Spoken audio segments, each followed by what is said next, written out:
travel throughout the country and I meet women who all give up on themselves. You're so busy taking care of everybody else that you do not find time for yourself. And then when you do find time to do something for yourself, it's too late. You have some god-awful disease that you can't get rid of, or whatever it is you're dealing with. And men, I want to say something to you, and I'm going to include myself. We suck the lifeblood out of women. And if you have a woman in here that you love, you need to stand up right now and give her a props right now today. Stand up. Stand up. All right. I guess there ain't no real men in here. I'll accept on behalf of real men. There you go.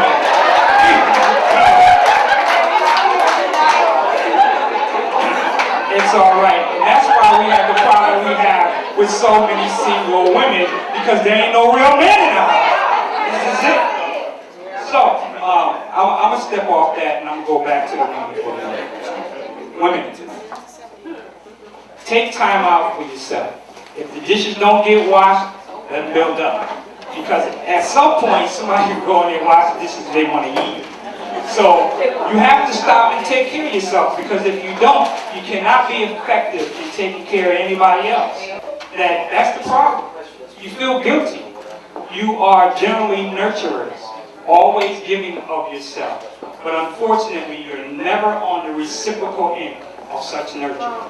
And you deserve it. So give yourselves a round. I speak from the heart. That's one of the reasons why this show works. Because honestly, when I sat down on television networks, they told me I didn't have the look. They told me I didn't have the skills. They told me I didn't have the money, and so on and so on and so on. But when you talk about what you don't have, you have everything you need. Period. We all have gifts, that was said earlier. And it's like I said, I grew up in an environment where, you don't know in Bridgeport, it was rough. I used to do autopsies for a living before I got involved in this business, television business. And I constantly saw young black men being slaughtered on the streets. There was one story that touched my heart. It was a quadruple homicide. A guy ambushed his ex-girlfriend in the kids and shot him execution style in the back of the head. And when I went to that scene, because it was me who was one of the first responders, I go to the scene and I see something straight out of a horror scene. Babies. Who would do such a thing? We're in a terrible world where you can have kids kneel down on a couch with a pillow over their head with a bullet on the back of their head. 4 kids. I said, this can't happen. And from that day, after that, I wanted to do something to help these people, the surviving family members. So I put on an event similar to this. And so many people showed up. And we raised money for the family to pay for the funerals and to give them more money. And what I found out was that I was able to motivate people, put things together. And from that day to today, I never look back. That's what I've been doing. That's what I've been doing. I've been working for myself for 20 years. And I'm still so, for anyone out there who feels like you can't do it, let me ask you a question, because it's very profound. How many people want to win the lottery tonight? Raise your hand, I just want to see you. Oh, yeah, because if you didn't raise your hand, I want to see you. That means you got some money, I want to talk to you.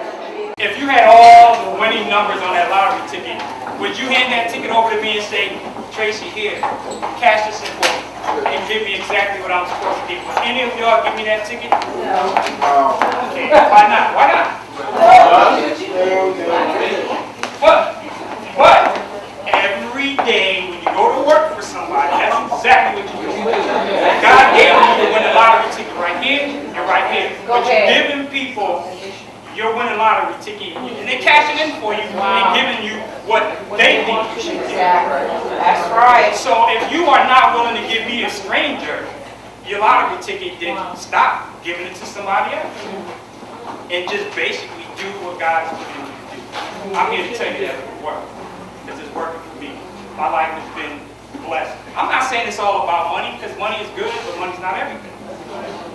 Relationships, that's very important. So I just kind of want to just meet and mingle and kind of hang out with you all. This is my first time in Richmond, so I'm appreciative of that as well. But I want you to come back and check out what we do. Also, when the show comes on, please check it out. Send me an email. If you call me, I call you back, because I call everybody back. And that's it. Remember, it might be one of you who wins our next Ultimate Bingo. Take care.